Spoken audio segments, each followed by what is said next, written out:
წარდგომა მარხვა. როდესაც დიდი მარხვა მოდის, ადამიანები გარკვეულწილად ცოტა შიშით უყურებენ ხოლმე რა იქნება, როგორ შევინახავთ, ამდენი ღვთისმსახურება იქნება, ამხელელოცები იქნება. სინამდვილეში ალბათ ეშმაკი გვაშინებს ჩვენ. რაღაცნაირად როგორ არა. რო დაფიქრდეს კაცი, ყველაზე მყუდრო და სულისთვის სასარგებლო პერიოდი არის სწორედ დიდი მარხვა.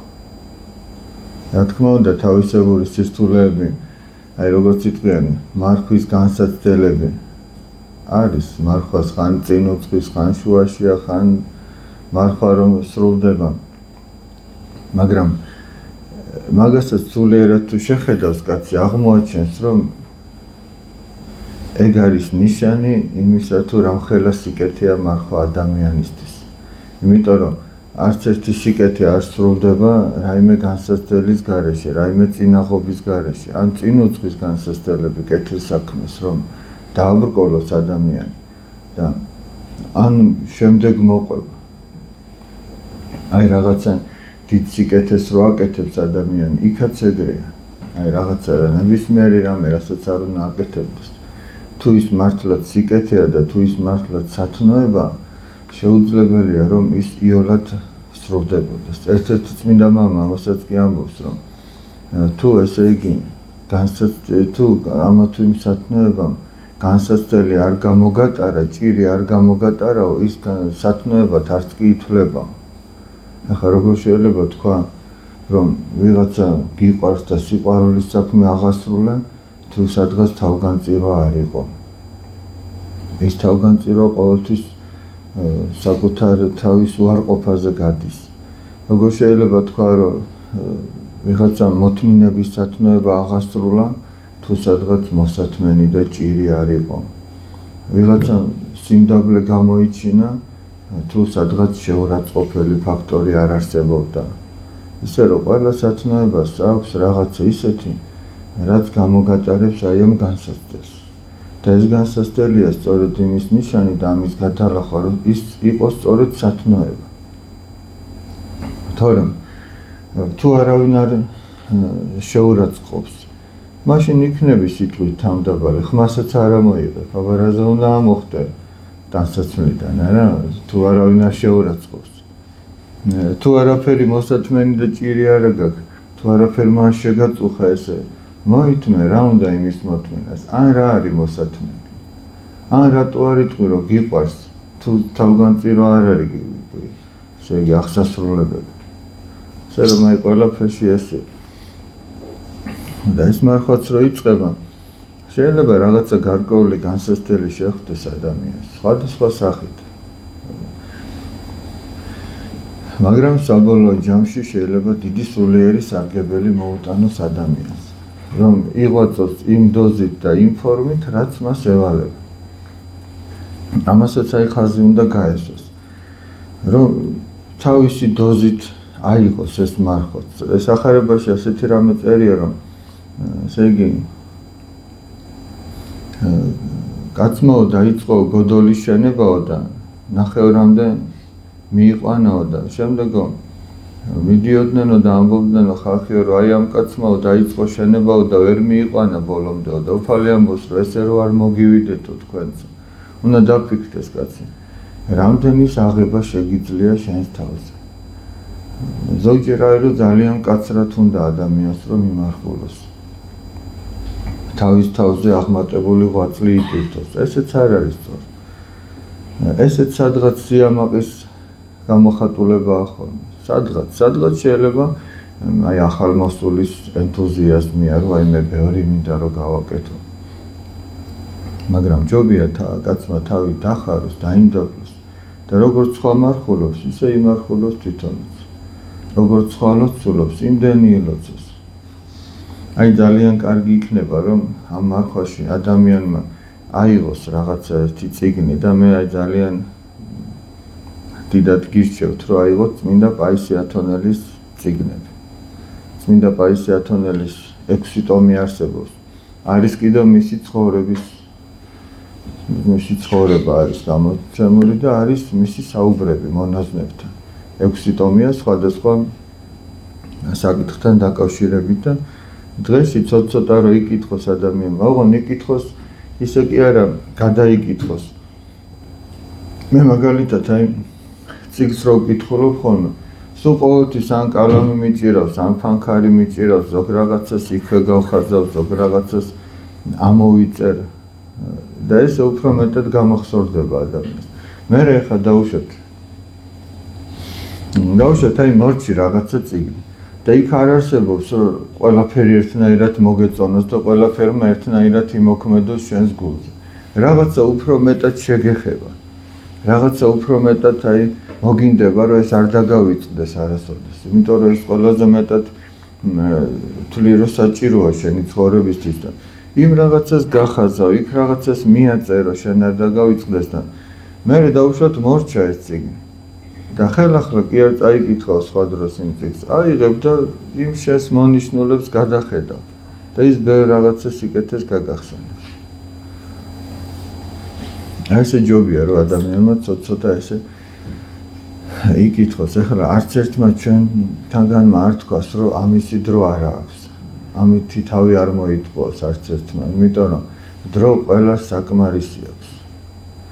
აი რა სამუშაოზეც არ უნდა იყოს, დრო მაინც გაქვს საიმისოთ, რომ ეს აღასრულო. აქ დროის ამბავი არ არის, აქ მონდომების ამბავია. და აქ იმის ამბავია, რომ თუ ადამიანი ამას არ ასრულებს, ესე იგი მისი სიტყვება არ უგრძნია. თორემ მისი სიტყვა რო იცოდეს, რაზეც ახლა მე ვსაუბრობ, ის აუცილებლად გადადევდა ბევრ რაღაცას და სწორედ ამას გააკეთებდა. ეს ძალიან მნიშვნელოვანია. ესე იგი, აი წმინდა მამათა ნაწერები, ერთ-ერთი მამა ამბობს, ჩვენ არ უნდა შევხედოთ მას, როგორც ესე იგი სამუზეუმო ექსპონატს, რომელიც გარკვეული საუკუნეების წინ შეიქმნა და ჩვენ ვფიქრობთ, რომ ეს კარგია, ძალიან მნიშვნელოვანია, მაგრამ ეს ძელია. და ჩვენ ახლა უყურებთ როგორც სამუზეუმო ექსპონატს, აი მე-4 საუკუნეში დაწერილ ამა თუ იმ ნაშრომს, არადა რო წაიკითხავ, ის დღესაც ახალია. დღესაც ახალია. შეიძლება გარკვეული რაღაცა კონტექსტი არსებობდეს და უშუალოდ იმ პერიოდისთვის დამახასიათებელ რაღაცაზეც იყოს იქ საუბარი, მაგრამ ძირითადად ის ისეთია, რომ ყველა დროს რო ადამიანს ჭირდება. იმიტომ რომ სულიერი ცხოვრება არის, როდესაც ადამიანი ნებებთან იბრძვის და ნებებთან ბრძოლა მე-4 საუკუნეშიც იყო, მე-7-შიც და 21-შიც. ამიტომ ის ნაშრომი ყველა დროს აქტუალურია, ყველა დროს ჭირდება ადამიანს, ასე იგი. ახლა დიდი მარხვა რო იწყება, თქვენ იცით რომ პირველ კვირაში ყოველდღიური მსახურებები იქნება. დილით 9 საათზე დავიწყებთ ხოლმე, საღამოს 4 საათზე. პირველი კვირა ესე იქნება. მეორე კვირა იქნება სამშაბათი საღამოს ლოცვა იქნება, 4 შაბათი დილით წირვა. 5 შაბათი საღამოს ლოცვა იქნება, პარასკევს დილით წირვა იქნება. შაბათს წირვა გვაქვს ხოლმე სოფელში, ვინც ახლა ახალი მოსული წანდებით, შაბათს სოფელში გვაქვს ხოლმე დიდ მარხვაში წირვა და კვირას ისევ აქ გვაქვს შაბათს ლოცვა 4 საათზე, კვირას 9:30-ზე წირვა. ორშაბათი და 4 შაბათი ჩვეულებისაა საკვირაო სკოლები ტარდება ხოლმე. პირველი კვირა და მთელი მარხვის განმავლობაში 4 შაბათ პარასკევი, პირველი კვირა სრულად და შემდეგ 4 შაბათ პარასკევი არის ხოლმე მძიმე მარხვა. ვისაც რა თქმა უნდა ჯანმრთელობის მხრივ არაფერი პრობლემა არ აქვს. მძიმე მარხვა ნიშნავს, რომ ადამიანი უცხიმო საკვებს იღებს. და ბოლო კვირა არის ხოლმე ნებისშვიდეული უფრო. ნებისშვიდეული ამ 40 დღიან მარხვაში არ შედის, ის კიდე ცალკე მდგომი ძალიან მნიშვნელოვანი დღეები. ის ნებისშვიდეულიც გარდა დიდი ხუთშაბათისა არის ხოლმე მძიმე მარხვა. დიდი ხუთშაბათი უფრო დღესასწაულია, საზეიმო დღეა, იქიდან გამომდინარე, რომ ეს არის საიდუმლო სერობის დღე და პირველად სწორედ ამ დღეს აზიარა უფალმა თავისი მოწაფეები. ზიარების დაწესების დღე. და აქედან გამომდინარე ეს დღე არ არის ხოლმე მძიმე მარხვა. იკითხება ხოლმე პირველ შვიდეულში ანდრია კრიტელის დიდი კანონი, სინანულის კანონი. პირველ 4 დღეს, ორშაბათი და ხუთშაბათის ჩათვლით, საღამოთი სერობა არის ხოლმე დიდი სერობა და სერობაშია ჩართული. თუ ვინმე ვერ ახერხებს ხოლმე რომ ტაძარში დაესწროს, არის სპეციალურად გამოცემული ბროშურები ანდრია კრიტელის დიდი კანონისა და ისინი სახლში აღასრულებენ ამას. იქ დაყოფილია დღეების მიხედვით არის და იმ დღეს ის უნდა შეასრულო. ასევე არის ხოლმე ეფრემ ასურის როცა იკითხება. კვირა საღამოდან დაწყებული პარასკევს დილით შეასრულებს დილის ლოცვის შემდეგ და მერე შაბათკვირა აღარ შეასრულებს. შაბათკვირა უფრო საზეიმო დღეებია და კვირა საღამოდან ისევ აგრძელებს. ეს ძალიან პატარა ლოცვაა, ეს მთელი მარხვის განმავლობაში აღესრულება. პატარა ზომით, თორე შინაარსობრივად ის ძალიან დიდია. შინაარსობრივად აი მერე ჩვენ დიდ მარხვაში ამას განვიხილავთ ხოლმე და მერეც მოგვიწევს რომ განვიხილოთ. ამ ლოცვის თავარი შინაარსი რა არის, რომ ჩვენ უფალს ვთხოვთ განგვაშოროს ის ვნება, ის ცოდვა რაც ჩვენ გვაქვს, მოგვანიჭოს ის თავარი სათნოებები, რაც არის ქრისტიანისთვის და ასევე მოგვანიჭოს საკუთარი ცოდვების განცდა და რომ არ განვიკითხოთ ჩვენი მოყვას. ეს არის ყველაზე მთავარი და ამას ესე მთლიანად გაყვება მეზვერის სიტყვები, ღმერთო მილხინე ცოდილს ამას და შემიწყალენე და მეზვერეზე არის ნათქვამი სახარებაში, რომ ის უფრო გამართლებული გამოვიდა ტაძრიდან ვიდრე ფარისეველი. ისე რომ აი მარხვის თავარი მიზანიც რა არის, რომ ადამიანს ასწავლოს სინანული, ადამიანს ასწავლოს მეორე ადამიანის თანაგრძნობა, სიყვარული ასწავლოს, საკუთარი ცოდვები დაანახოს და მისი განცდა ჰქონდეს. იმ მარხვის მიზანიც ეგ არის, რომ ადამიანში ეს ვნებები მოკლას. აი მაგალითად ერთი ასეთი პატერიკი არსებობს, ნამდვილი ამბავია. პატერიკი ზოგადად ნამდვილი ამბავია, იგავი არ არის. და თქვენ ეს ძალიან კარგად იცით, ხარ ასეც მოუყვება, მაგრამ გახსენებთ, რადგან მარხვა იწყება. ერთ-ერთი მოძღვარი იყო, რომელიც თავის სულიერ-შვილთან ერთად მიდიოდა და იქ დაინახა, რომ რაღაცები პურს ჭამდნენ მინდორში, მარხვა იყო და ზოგადად ქრისტიანის წესი ასეთი იყო მარხვისა, რომ დღის განმავლობაში არაფერს არ ჭამდნენ, არც წყალს არ სვამდნენ და რომ მოსაღამოდება ჭამდნენ მხოლოდ სამარხვას. ნუ ხე ერთში რამდენად დაიცავს ამას ადამიანი ეს სხვა საკითხია, მაგრამ ახლა აქ მონასტერზეა ლაპარაკი. და რომ მიდიან დაუძახეს ამათ, რომ მოდით ჩვენთან ერთად რაღაცა პური გატეხეთო, როგორც ხდება ხოლმე სოფელში, ახლა რომ ბაღში შუადღით გაშლიან და პურს შეჭამენ შრომელი ხალხი. თორე უქნარას რა თუნდა ჭამენ.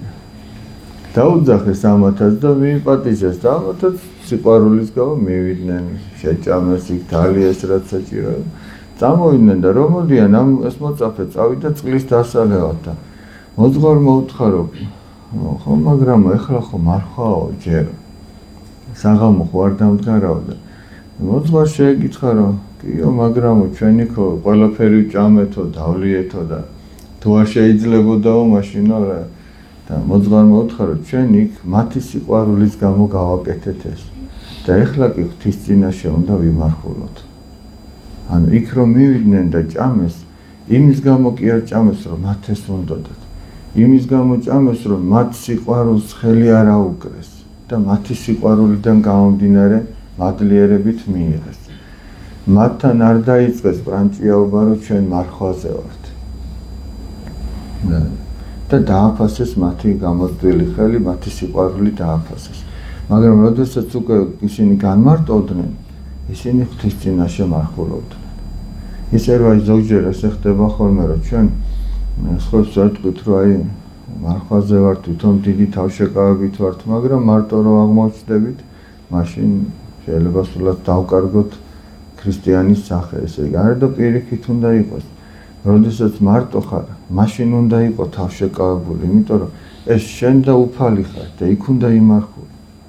თორემ შენ თუ იცი რომ ვიღაცამ ტაში უნდა დაგიკრას ამის გამო, იქ ადვილია მარხვა, იმიტომ რომ იქ ეშმაკიც გეხმარება, შენი ამპარტავნება გეხმარება. რომ მოკლე ზოგჯერ მაინც არ შეჭამს ადამიანი, რომ აი ოღონდაც ვინმე მარა თქვას, რომ აი ნახე ესე და ეს. სიამაყის გამო. მე აი მაგალითი მომყავდა ხოლმე, ესე იგი სანამ როდესაც სასულიეროში ვსწავლობდი. თან იქ თბილისში ერთ-ერთი საცურავ აუზი იყო ხოლმე, იქ მუშაობდით და იქ ვასუფთავებდით ხოლმე დილით და მე ჩვენც გავცურავდით ხოლმე და 25 მეტრიანი იყო თუ არა ვწდები და ესე იგი რო ჩავხტებოდი შემეძლო რომ ბოლომდე გავსულიყავი ხოლმე ისე რომ თავი არ მომეყო წყლიდან ოღონდ მაშინ როცა ვინმე მიყურებდა თუ მარტო ვიყავი რამდენჯერ მიცდია და ვერ გავაკეთე მაგრამ აი ვინმე რო გიყურებს მოკვდები და არ ამოღრო და იხჩვა არ ამოხო რა არის რომ აი არ თქვას რომ ვერ გავიდა ბოლომდე ხოდა რატო ამბობ ამას მარხვაც თუ ესე აღესრულება ჩვენს მიერ მაშინ ადამიანის დასანახად ვასრულებთ მაგას ხოდა აი სულ რომ მარტო იყო და მეტი არავინ არ ყოფილიყო იმ დარბაზში და მე გაის გამეკეთებინა ეს უკეთესი იქნებოდა მაგრამ მაშინ ეგრე ადვილია მაშინ არ გაიძები არ შეიწუხებ თავს ამის გამო ხოდა აი მარხვის მიმართაც ჩვენ ესეთი დამოკიდებულება უნდა გქონდეს იმიტომ რომ ეხლა ის საშინელი სამშაბათოს ხსენება იყო ჩვენ ღვთის წინაშე უნდა წარვდგეთ ვინც ჩვენ შესახებ ყველაფერი იცის ვიდრე ჩვენ დავიბადებოდით მანამდეც ყველაფერი იცოდა ჩვენ რაში გჭირდება ვიღაცას მოვაწონოთ თავი რომ ან ასეთი მარხველები ვართ ან ასეთი კეთილები ვართ ან ასეთი სიწმინდით ცხოვრობთ რა აზრი აქვს რა აზრი აქვს არაფერი აზრი არ აქვს პირიქით ჩვენ იმას უნდა ვცდილობდეთ რომ ღვთის წინაშე რო წარდგება ადამიანი იქ რა იქნება რა მოხდება იმ წამზე ხშირად უნდა ფიქრობდეს ადამიანი როგორც უნდა მაამბი ამბობა აი ჩვენი ღვთის წინაშე წარდგომის წუთზე და ჟამზე ძალიან ხშირად უნდა ფიქრობდეს ადამიანი სიგრძეზე ფიქრის ხო კი არაფერი არ არის უნდა მაამბი რომ ჩვენ ხშირად გვისჩვენა რომ აი სიგრძეზე ფიქრმა შენთან ერთად დაიძინოსო წმინდა იოანეს იმელი რო ამბობს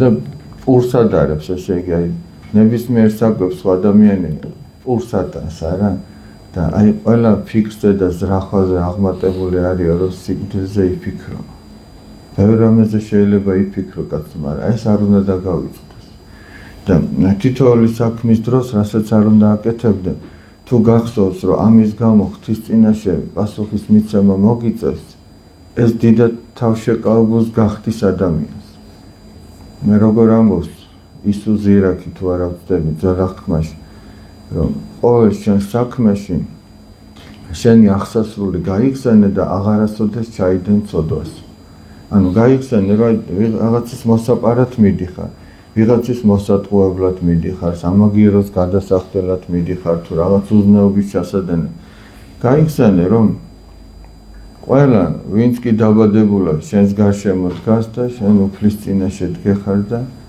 ყველასთვის ცხადი ხდება ის ცოდვა რაც ჩაგიდენია და არა მარტო ეს ადამიანური სირცხილი რომ ვიღაცები გაიგებენ რა შენ ეს ჩაიდინი არამედ ის რომ მარადიული სატანჯველი რომელიც არასოდეს არ მთავრდება და თუ გიღირს ამის გამო რომ ეს გააკეთო მაშინ კი ბატონო აი ერთ-ერთი პატერი კი არის ასეთი რომ ერთი ბერი მიდიოდა სადღაც შორგზაზე და ძალიან ცხელოდა მოკლედ და ესე იგი გაიარა და დაინახა ერთ-ერთ ბოსტანში რომ რაღაცა სხვადასხვა ბოსტნეული იყო კიტრი იყო მათ შორის და გადაწყვიტა რომ ძალიან წყუროდა რომ მოეწია ერთი ცალი და შეეჭამა და მერე ნახეთ რა გააკეთა არ და ხო იცოდა რომ თავისი არ იყო დადგაო და 3 დღეო მზეზე იდგაო წარმოგიდგენიათ აი 3 დღე ახლა ნუ ღამე ხო არ იქნებოდა მზე მაგრამ დღე ალბათ როცა დააცხუნებდა შუა გუნზეზე იდგა და ბოლოს ესე იგი გათანგული რომ აღარაფრის თავი არ აქვს თავის ზრახვას ეუბნება იმ ზრახვას რომელმაც უთხრა რომ ეს მოეწყვიტა და შეეჭა აი ხო ხედავ 3 დღე ვერ გაძელიო ამ სიცხეში რომ იდგეო და შენო მარადიულად ჯოჯოხეთში როგორ გაძლევ თავისი თავი დასაჯა ფაქტიურად. ეს იმიტომ გააკეთა ახლა 3 დღე კი არა, შეიძლება ადამიანი დღეს 3 წუთი არ დადგეს. ტყუილად ახლა რატომ უნდა დაიხროს, ზეზე ფიქრობს, თუ ჭრილი არსებობს, მაგრამ ის კაცი იმდანაც მძაფრად აღიქვამდა და იმდანაც ცოცხლად ხედავდა სასუფეველსაც და ჯოჯოხეთსაც, რომ მან იცოდა, რომ იმ ცოდის გამო შეიძლება მარადიულად დაღუპულიყო. ამიტომაც ეს მარხვის პერიოდი კაცმა უნდა გამოიყენოს იმისათვის, რომ აღსარებას თქვა ხშირად ეზიაროს და საკუთარ თავში ჩახედვისთვის ძალიან კარგი დრო არის. რა თქმა უნდა, სამსახურის გარეშე ვერ იქნება ადამიანი, მაგრამ იქაც ჯობია, რომ მარხვა შეინახოს არა მარტო საჭმელად, არამედ სიტყვითაც შეინახოს მარხვა. არ მოусმინოს იმას, რასაც აქამდე ესე ანგარიშმიუცემლად უსმენ და არ უყუროს რაღაც ისეთ რაღაცას, რაც არ შეშვენის ქრისტიანს. არ ისაუბროს არავიზე არაფერი ისეთი, რაც მასზე არ უნდა რო თქვან. და ყველაფრით ადამიანმა მარხვა უნდა შეინახოს. ესე იგი, მდუმარება და მრავალმეტყველება ის კი არ არის, რომ აი მაგალითად საერთოდ არაფერი არ თქვა ადამიანმა, კი არ არის მდუმარება. აი როგორც ერთ-ერთი წმინდა მამა ამბობს, მდუმარება არის ის, რომ არ თქვა არავიზე ცუდი არაფერი, რაც შენ არ გინდა, არავინ არ განიკითხა. შეიძლება კაცმა ბევრი ილაპარაკოს, მაგრამ ის მაინც მდუმარე იყოს. შეიძლება სიტყვაც არ თქვას, მაგრამ გულში სხვას განიკითხავდეს და ის უკვე მრავალმეტყველება იყოს. შეიძლება ის წმინდა მამა ამაზე უსვამს ხაზს, თუ არა ვწდები, ეს იყო წმინდა იოანე კოლოვი, როგორც მახსოვს. შეიძლება ახლა მე ვწდები, მაგრამ აი ამას ამბობს, რომ თავარი არის ის, რომ ადამიანი რას ლაპარაკობს, რის შესახებ ლაპარაკობს.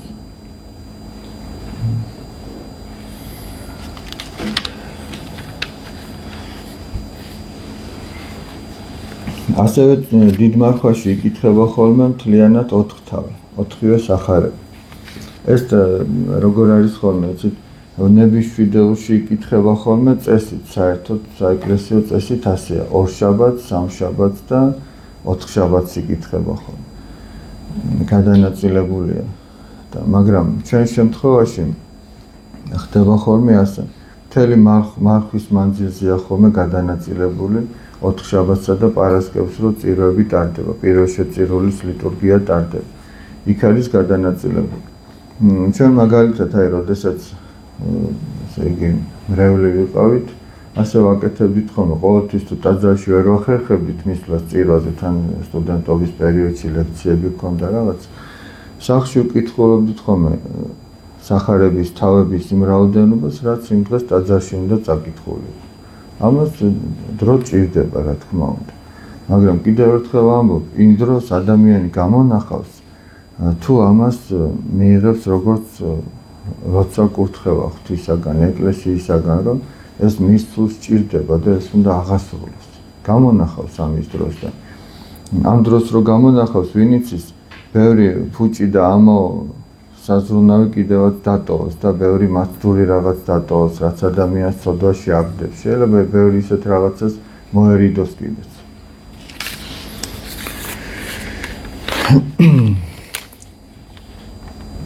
თხუთმეტი წლის შვილმა მკითხა, როგორ დადგინდა ზუსტი თარიღი დიდი დღესასწაულების, მაგალითად შობის. ადამიანის მიერ არის დადგენილი თუ რაიმე წყაროზე დაღწნობით. ადამიანის მიერ არის დადგენილი ამა თუ იმ წყაროზე დაღწნობით. ესე თავში კი არ მოვიდა, რომ მოდი ახლა ავდგეთ და ესე დავაწყოთ. არის გარდამოცემა, არის წმინდა წერილი, არის სხვადასხვა ისტორიული წყაროები და ამ ყველაფრის გათვალისწინებით წმინდა მამებმა ასე დაადგინეს. ეკლესიაში ხშირად შევსწრები ვარ სიტუაციას, როდესაც მამაო ან მრევლის წევრები უხეშად აძლევენ შენიშვნას შარლით შემოსულ ქალბატონს ან ახალგაზრდას. ისიც მომისმენია, რომ მრევლმა უნდა მიუთითოს უცხო შემოსულ არასწორ ქცევაზე. რატომ უნდა მიუთითოს? მე მგონია, რომ არ მოიც ჩავიკეთეთ ბოლომდე. მე კიდევ მეშინია, რომ უფრო არ დავაფრთხო, ან არ გავაღიზიანო. თან მახსენდება ერთ-ერთი მამის ნათქვამი. ზუსტად არ მახსოვს, მაგრამ აზრი ის არის, რომ შენს გამო რომ ვინმე დაბრკოლდეს და აღარ მოვიდეს უფალთან ძალიან მძიმე ცოდვაო. თქვენი აზრი რომ გითხრათ ამ საკითხზე. რა თქმა უნდა, უხეშად მიმართვა არ არის გამართლებული, არც სასულიერო პირის მხრიდან და არც მრევლის მხრიდან. ჩვენ მოძღვარი გვეუბნებოდა ხოლმე, რომ თქვენ არ უთხრათ რაღაცა შენიშნა ადამიანს, აი ჩვენ დავუშვათ სიქაროსნები როცა ვიყავით რაღაც, არ უთხრათ რაღაც. შეიძლება ის მართლაც ვერ მოზომო და ისე უთხრა. და ჩვენ მართლაც არ ვაკეთებდით ამას. ჯობია მოძღვარმა უთხრას, ისიც არა ყველას წინაშე და არა უხეშად, არამედ როცა ის საჭიროდ ჩათვლის. განმარტოებით, განცალკევებით, მან უფრო იცის მისი სულიერი მდგომარეობა, ვინც შემოვიდა ტაძარში. შეიძლება არც მან არ იცის, მისთვისაც უცხოა. მაგრამ ყველა შემთხვევაში, რა თქმა უნდა, სიფრთხილე ჯობია. ახლა ჩვენ შეიძლება ვფიქრობთ, რომ აი წესი დავიცვათ, მაგრამ წესზე მაღლა სიყვარული ხომ დგას. ამიტომაც აი თუ გონივრულად იქცევა ადამიანი, ის აუცილებლად თავშეკავებული იქნება და ეცდება რომ მოზომოს და ისე უთხრას და ესე იგი აქცენტი გააკეთოს არა იმაზე რომ ჩვენ უთხარით, არამედ იმაზე რომ შედეგი რა იქნება. ერთ-ერთი მამის იმაში მართლაც არის ასეთი რაღაც, თუ არა ვწდები.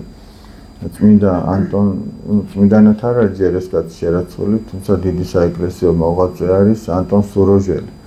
ის ერთ-ერთი ქადაგებისას გამოვიდა და მან მხოლოდ ეს თქვა, რომ ახლა ის ადამიანი, რომელიც გააბრუნეთო ამ შენიშვნის გამო, წადითო და მოიყვანეთო.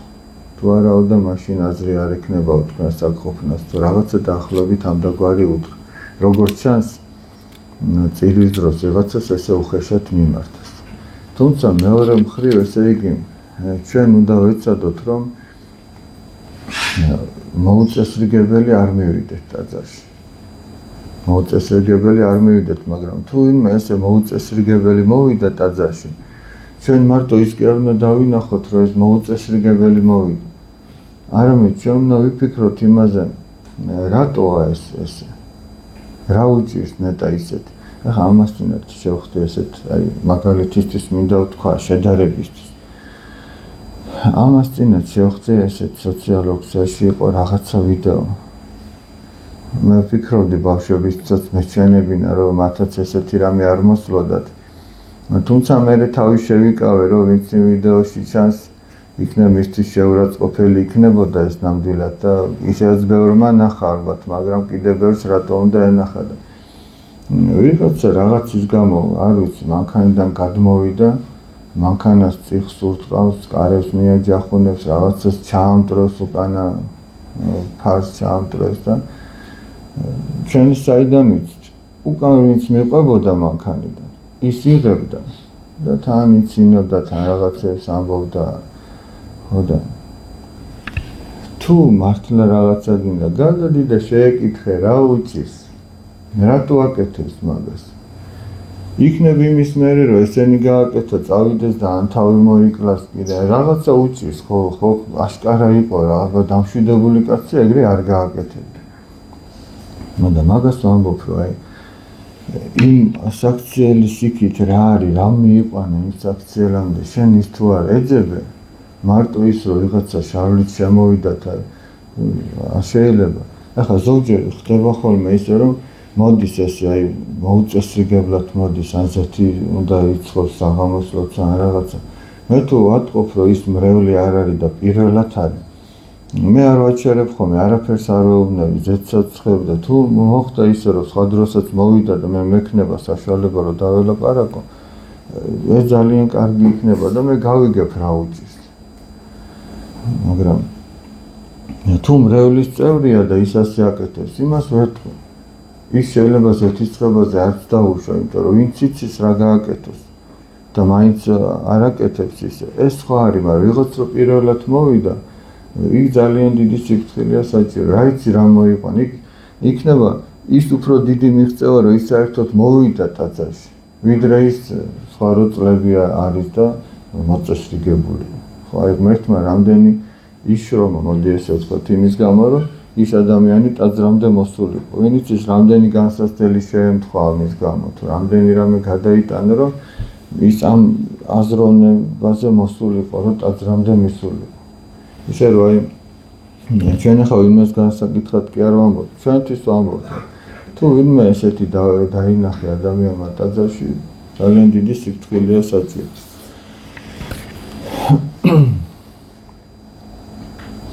ჩვენ ვიცით იესო ქრისტე რომ ჯვარს აცეს.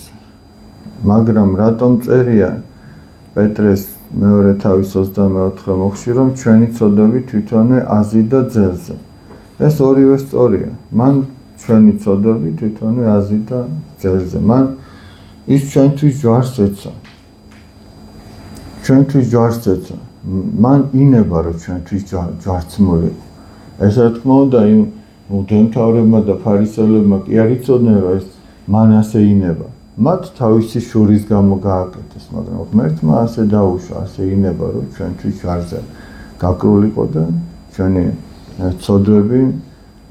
ცოდვებისაგან გამოეხსენით, მარადიული სიკვდილისაგან გამოეხსენით. ეს მან თავისი ნებით გააკეთა. ეს ყველა წმინდა სამების ნება იყო. მამის, ძის და სულიწმინდის ნება იყო, რომ ერთი სამებისთაგანი ძე ღმერთი მეორე ჰიპოსტასი განკაცებულიყო, ადამიანად მოსულიყო და ადამიანისთვის ჯვარცმულიყო და ადამიანი გამოეხსნა. იმიტომაც აი, როდესაც ამბობენ ხოლმე, ესე იგი სექტანტები, რომ რატომ გიკეთიათ გულზე ჯვარი. ახლა ესე იგი დანით რომ მოეკლათო, აი თქვენი შვილი დანით რომ მოეკლათო, ადგებოდიო და დანას ჩამოეკიდებდიო, მაგრამ აქ სხვანაირად არის სასახე და ესე იგი მან ეს თავისი ნებით გააკეთა და ამ ჯვრის ნიშით გამოგვიხსნა ჩვენ. და ეს ჯვრის ნიში არის ჩვენი გადამრჩენელი და ჩვენი მაცხოვნებელი, ჩვენი მფარველი. და ამიტომაც ქრისტიანი გულზე ატარებს ამ ჯვარს. ესე იგი ყველას გისურვებთ, რომ ეს მარხვა ღვთისთვის სათნოდ გაგვეტარებინოს, სინანულით გაგვეტარებინოს, ლოცვით გაგვეტარებინოს. როცა მრავლდება ამ მარხვაში ფსალმუნების კითხვა, გრძელდება ჩვეულებისა სახარების კითხვა, გრძელდება და კიდევ უფრო მეტად მრავლდება და ეს ადამიანის სულს სჭირდება. ის კი არა, ნახეთ აი როგორ არის ადრე პატრიარქის კურთხევა ასეთი იყო, რომ დიდ მარხვაშიო და საერთოდ მარხვაზე იყო ლაპარაკი. ყოველ კვირა ადამიანი უნდა ეზიარებოდეს და დღესასწაულებში.